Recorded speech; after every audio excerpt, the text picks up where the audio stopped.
Welcome student.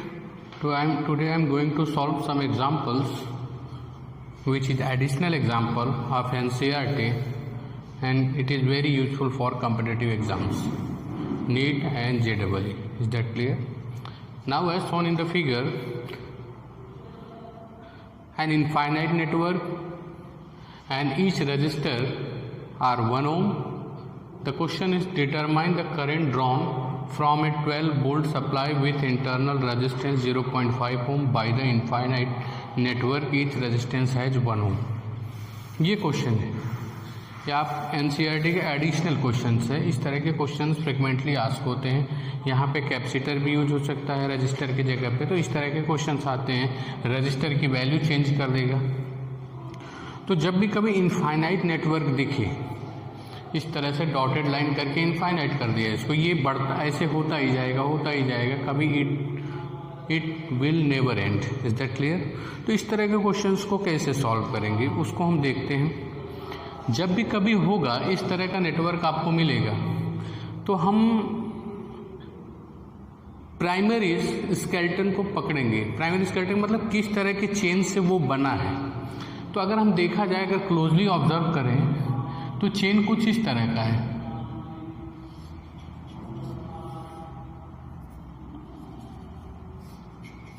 ये है. फिर उसके बाद दूसरी वाली चेन लाके इसमें क्या किया, ऐड कर दिया. फिर तीसरी वाली चेन लाके क्या किया, इसमें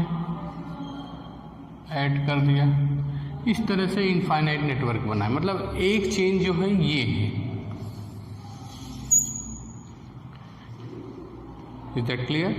तो यानी इस तरह की इनफाइनाइट चेन एक एक करके ऐड करके इस तरह का नेटवर्क बनाया गया है. Is that clear? तो मैं क्या करूँगा कि अगर मान लीजिए किसी के पास इनफाइनाइट है, तो इनफाइनाइट के लिए अगर एक ब्रांच कम भी कर दें, एक ब्रांच ज़्यादा भी कर दें, ब्रांच का मतलब इस तरह की चेन एक कम कर दें या एक बढ़ा भी दें, तो वैल्यू पे कोई इफेक्ट नहीं पड़ेगा. तो इसके लिए क्या करेंगे, एक चेन को पकड़ेंगे और बाकी उसी तरह से हम क्या करेंगे, उसके बाद वाले को हम x मान लेंगे. देखो कैसे मानते हैं उसको. ये तरीका कैसे, मान लो एक चेन को हम पकड़ेंगे, that means the single chain is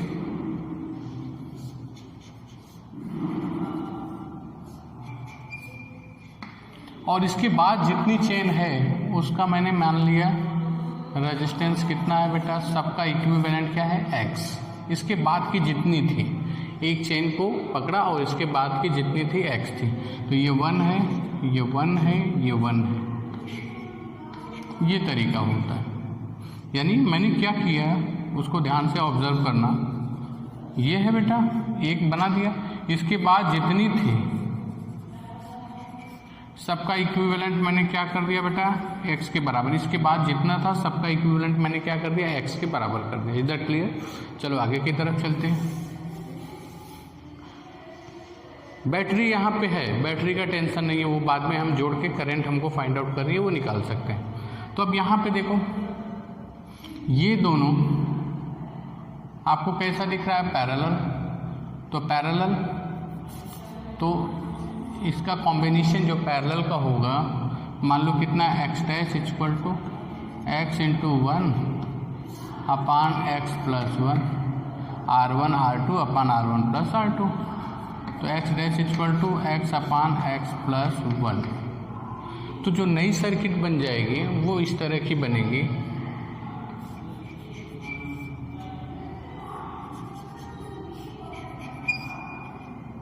one ohm, ये आपका हो गया x डैश, यानी this is x upon x plus 1 ohm. Is that clear? अब उसके बाद क्या करेंगे, this 3 R in series combination. तो क्या हो जाएगा, total resistance of circuit 1 plus 1 plus ये तीनों सीरीज में है, x अपान x प्लस 1. ये किसके बराबर रख देंगे, x के बराबर रख देंगे. क्यों? मैंने अभी अभी बोला कि जहाँ पे बात इनफाइनाइट की होगी तो एक ब्रांच कम भी होगी, उससे हमको कोई लेना देना नहीं है. कहने का मतलब सिंपल सी बात है, यही तो मैंने किया था. इसके बाद वाले जितने थे सबको क्या मैंने मान लिया था, x मान लिया था। तो अगर मैंने सबका इक्विवेलेंट किसके बराबर रखा, x के बराबर, यानी उसमें ये ब्रांच नहीं है, तो जहाँ इनफाइनाइट का मतलब the number will never ends, तो उसमें एक कम भी होगा तब भी उसमें कोई फर्क नहीं पड़ेगा। तो इसलिए मैंने क्या लिखा, सिंपल सी बात, जब भी कोई क्वेश्चन आएगा इस तरह का तो इसके बाद वाली जितनी ब्रांचेज जो होंगी पहले तो सीक्वेंस सोचेंगे किस सीक्वेंस से बना है, और सीक्वेंस एक सीक्वेंस बनाएंगे, उसके बाद जितने भी सीक्वेंस होंगे उस तरह को उसको x मान लेंगे, फिर उसके बाद इसका इक्विवेलेंट निकालेंगे इस सर्किट का, वो इक्विवेलेंट अगेन जो मैंने x माना था उसके बराबर पुट कर देंगे। ये मेथड होता है। Is that clear? तो चलते हैं आगे की तरफ। अगर x की वैल्यू हम फाइंड आउट कर ले तो वही हमारा इक्विवेलेंट रेजिस्टेंस होगा। तो हम क्या करेंगे, देखो इसके बाद 2 plus x upon x plus 1 is equal to x, cross multiply करेंगे तो 2 एलसीएम लेंगे, 2x plus 1 plus x upon x plus 1 equal to x, ये हो जाएगा 2x plus 2 plus x upon x plus 1 is equal to x, x को x upon 1 लिख सकते हैं। ये 2x प्लस x क्या हो जाएगा, 3x plus 2 upon x plus 1 equal to x upon 1, cross multiply कर दो इसका इसमें इसका इसमें, तो x plus 1 equal to 3x plus 2। Is that clear? तो आगे की वैल्यू क्या हो जाएगी बेटा, x square plus x equal to 3x plus 2, सबको एक तरफ करते हैं, x square minus 2x minus 2 is equal to 0। अब इस इक्वेशन को हमको सॉल्व करना है, यानी अगर इसको स्प्लिट करेंगे तो ये स्प्लिट हो ही नहीं सकता किसी भी कंडीशन में। तो हम श्रीधराचार्य के पास चलेंगे जो आपने पहले पढ़ा है, श्रीधराचार्य मेथड, नोटेड डाउन, यहाँ तक नोट करो, फिर आगे की तरफ चलते हैं। Is that clear? तो चलते हैं आगे की तरफ, रब कर देते हैं ये वाला, तो हो जाएगा आपका, हम जानते हैं x इक्वल टू होता है minus b plus minus under root b square minus 4ac upon 2a, आपने 10th क्लास में पढ़ा होगा। तो x equal to minus b का मतलब x के कोफिशिएंट को b बोलते हैं, x स्क्वायर के कोफिशिएंट को a बोलते हैं, ये जो कांस्टेंट होता है उसको c बोलते हैं। तो माइनस b, x का कोफिशिएंट कितना है -2 plus minus under root b square minus 2 का whole square minus 4ac 1 into -2 upon 2a 2 into 1। Is that clear? तो x इक्वल टू क्या हो जाएगा, 2 plus minus under root 4 plus 4 2 जा 8 हो जाएगा, अपान क्या हो जाएगा, 2 हो जाएगा बेटा। x की वैल्यू हो जाएगी 2 प्लस माइनस अंडर रूट 12 अपान 2। अब मैं क्या करता हूँ, इसके बाद इधर देखने का, चलो एक स्टेप यहीं पे कर लेते हैं। ये हो जाएगा x equal to 2 plus minus 2 root 3 लिख सकता हूँ मैं, 2 2 जा 4 3 जा 12 अपान क्या हो जाएगा आपका 2 ओम। तो x की वैल्यू हो जाएगी आपकी, 2 से कैंसिल कर दो, अलग अलग डिवाइड कर दो, 1 प्लस माइनस अंडर रूट 3। देखो यहाँ पे दो वैल्यू है, पहली वैल्यू आई है x की 1 प्लस अंडर रूट 3, दूसरी वैल्यू है x equal to 1 minus under root 3। तो ये वैल्यू एक्सेप्टेड नहीं होगी क्योंकि रेजिस्टेंस कभी नेगेटिव नहीं होता, क्योंकि रूट 3 की वैल्यू 1.73 होती है, तो 1 माइनस 1.73 करोगे तो माइनस 0.73 आएगा, यानी ये वैल्यू एक्सेप्टेड नहीं होगी क्योंकि resistance is never be negative. तो that's why this value is accepted. So equivalent resistance x equal to क्या होगा, 1 प्लस अंडर रूट 3 ओम हो जाएगा बेटा। तो जब इक्विवेलेंट रेजिस्टेंस हमको फाइंड आउट हो गया तो अब हम क्या करेंगे, दूसरे स्टेप में हम जानते हैं I इक्वल टू करेंट। यहाँ तक नोट करो, फिर उसके बाद आगे चलते हैं।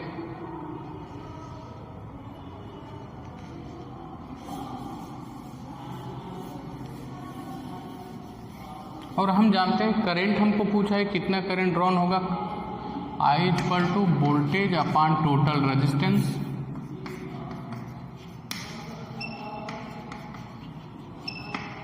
तो I इक्वल टू वोल्टेज कितना 12 वोल्ट, टोटल रेजिस्टेंस कितना हो जाएगा बेटा 0.5 इंटरनल प्लस ये क्या हो जाएगा आपका 1 प्लस √3, यानी I इक्वल टू क्या हो जाएगा 12 अपान 0.5 प्लस 1 प्लस 1.73 कर लेते हैं √3 की value. Is that clear?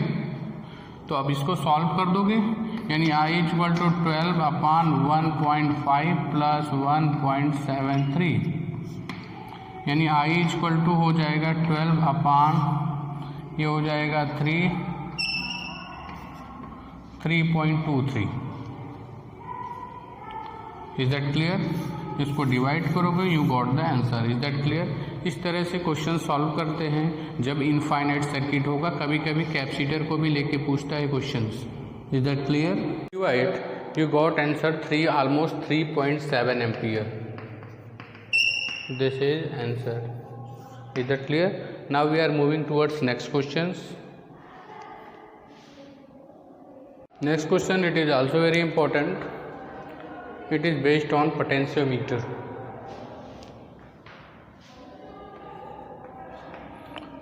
A 2-volt potentiometer used for determination of internal resistance of 1.5 volt cell. यानी इसका हमको internal resistance find out करने के लिए हमने ये potentiometer यूज किए. The balance point of the cell in open circuit is 76.3 centimeter. When the resistor of 9.5 ohm is used in the external circuit of the cell, the balance point shifted to 68.4 centimeter. Length of potentiometer wire determine the internal resistance of the cell. तो मैंने theory lecture में आपको बताया था internal resistance find out करने के लिए जो डेरिवेशन कराया था, तो उसमें कुछ इस तरह का था कि जब मैंने बताया था आपको जब भी सर्किट ओपन होगा, यानी अगर इसमें करंट फ्लो नहीं हो रहा है, तो जो पहला वाला गैल्वेनोमीटर का जो रीडिंग होगा, सपोज जो L1 होगा, वो हमको क्या देगा, E देगा, E direct E equal to 5L1. जो दूसरा वाला होगा जब इसको क्लोज कर देंगे, यानी अब जब सर्किट क्लोज हो गई ओपन में, तो यानी इसमें करंट फ्लो नहीं हो रही है. जब सर्किट को आप क्लोज कर दोगे दैट मीन्स इसमें करंट फ्लो होगी. तब जब सेल देगा वो क्या देगा, इंटरनल रेजिस्टेंस देगा. Is that clear? तो मैंने आपको बताया था डायरेक्ट फार्मूले से भी कर सकते हो, E upon V equal to L1 upon L2. अब E को मैं क्या लिख सकता हूँ, हम जानते हैं E minus I R equal to क्या होता है बेटा, V मैंने बताया था. तो E इक्वल टू क्या हो जाएगा, V प्लस आई आर. तो रख दो V plus I R upon V equal to L1 upon L2. यानी कि जब भी सर्किट ओपन होगा, इसमें करंट फ्लो नहीं होगा, तो EMF देगा सेल. जब इसमें करंट फ्लो होगा, सर्किट क्लोज होगा, तो जो सेल हमारा क्या देगा, आपका टर्मिनल वोल्टेज. और टर्मिनल वोल्टेज की वैल्यू जो होती है वो V इक्वल टू क्या होती है, I इंटू आर होती है. Is that clear? तो रख दो value I R plus I R upon I R equal to L1 upon L2. I को कैंसिल कर दो आप, L1 अपान L2. आई को कैंसिल कर दोगे तो हो जाएगा R plus R upon R equal to L1 upon L2. अलग अलग डिवाइड करोगे 1 plus R upon R equal to L1 upon L2. ये प्लस इधर है, उधर माइनस कर देंगे. R upon R equal to क्या हो जाएगा, L1 अपान L2 माइनस 1 हो जाएगा बेटा. ये इधर जाके माइनस हो जाएगा, तो स्मॉल r इक्वल टू क्या हो जाएगा, R. ये डिवाइड उधर मल्टीप्लाई हो जाएगा, L1 upon L2 minus 1. This is the empirical formula. चाहो तो आप डायरेक्ट फार्मूला नोट कर सकते हो। सारी वैल्यूज़ पुट कर दो। पहला बैलेंसिंग पॉइंट है जब सर्किट ओपन है 76.3 सेंटीमीटर है, जब सर्किट क्लोज है रेजिस्टेंस के थ्रू करंट फ्लो हो रही है। तो दूसरा जो बैलेंसिंग पॉइंट है आपका क्या है 68.4 है। तो L1 और L2 की वैल्यू रख दो। हियर L1 और L2 की वैल्यू गिवन है आपको, तो हम रख देंगे। देखो R equal to direct R L1 की वैल्यू कितनी है 76.3 अपान L2 की वैल्यू कितनी है 68.4 minus 1। R equal to resistance कितना दिया 9.5 76.3 अपान 68.4 माइनस 1।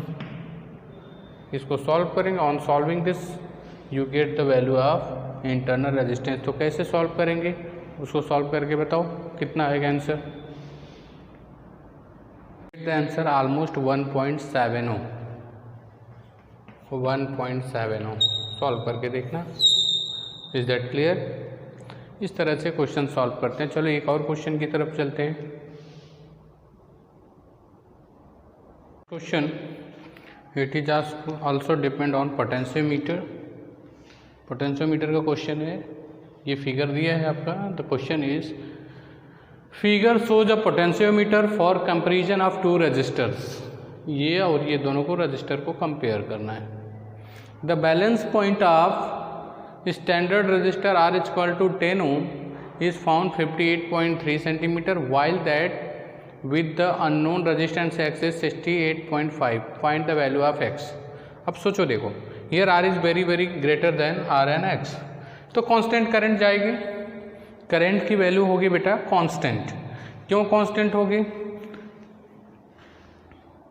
ये वैल्यू करंट की वैल्यू यहाँ से जाएगी when K1 is on। K1 को हम ऑन कर देंगे और K2 को ऑफ कर दोगे। K1 is on, K2 is of, तो करंट ऐसे जाएगी। Is that clear? तो होगा क्या, इसके अक्रॉस जो पोटेंशियल ड्रॉप होगा वो इसके गैल्वेनोमीटर के लेंथ पहली रीडिंग के डायरेक्टली प्रोपोर्शनल होगा। दैट मीन्स मैं क्या लिख सकता हूँ, इसके अक्रॉस पोटेंशियल ड्रॉप क्या होगा, IR is equal to 5L1। Is that clear और नॉट? सेम अगर दूसरी बार में मैंने क्या करना है, K1 is of, K2 is on,